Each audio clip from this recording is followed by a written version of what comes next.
Want to connect WhatsApp to make.com and automatically reply to incoming messages with an AI agent?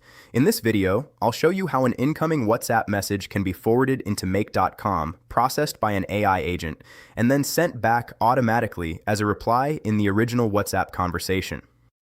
Let's set it up. If you don't already have an account, you can sign up at AutoForwardText.com and then log into your dashboard. Once you're signed in, the first thing I'll do is open WhatsApp accounts.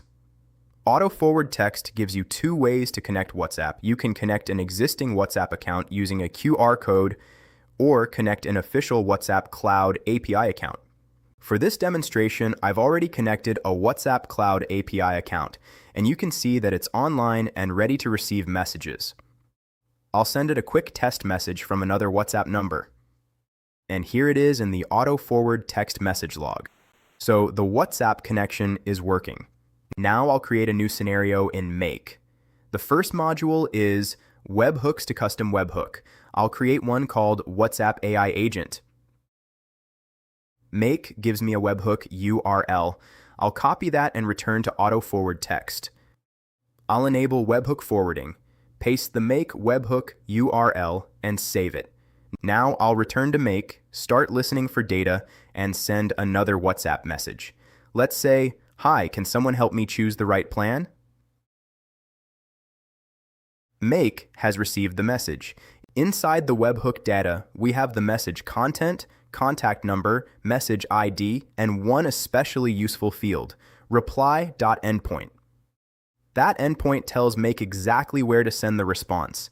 So Make doesn't need to know the underlying WhatsApp chat ID or provider. Next, I'll add Make AI Agent to run an agent. I'll map the incoming WhatsApp message into the agent input.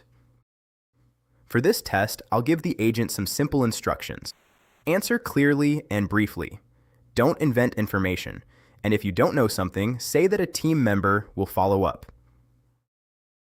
I'll also use the customer's WhatsApp number as the conversation ID. That way, follow-up messages from the same customer can stay in the same AI conversation. Now we need permission to send the AI response back. I'll open API keys in AutoForward Text and create a key called Make WhatsApp Agent. The key needs the messages, reply permission. I'll copy the key and return to Make. The final module is HTTP to make a request. For the URL, I'll map the reply.endpoint that arrived in the original webhook. The method is post. I'll add the AutoForward Text API key as a bearer authorization header. I'll also add an idempotency key based on the incoming message ID. This helps prevent duplicate WhatsApp replies if Make retries the request. Finally, the JSON body contains one field, text, and I'll map the AI agent's response into it. That's the entire Make scenario. Webhook, AI agent, HTTP request.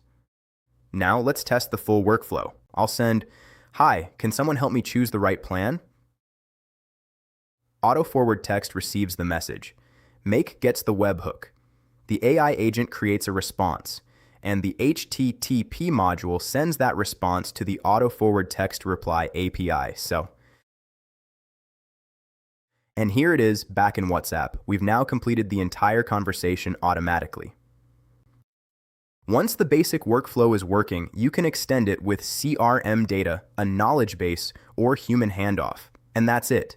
You've connected WhatsApp to make.com and built a working AI auto-reply workflow. Visit AutoForwardText.com if you want to try the same setup.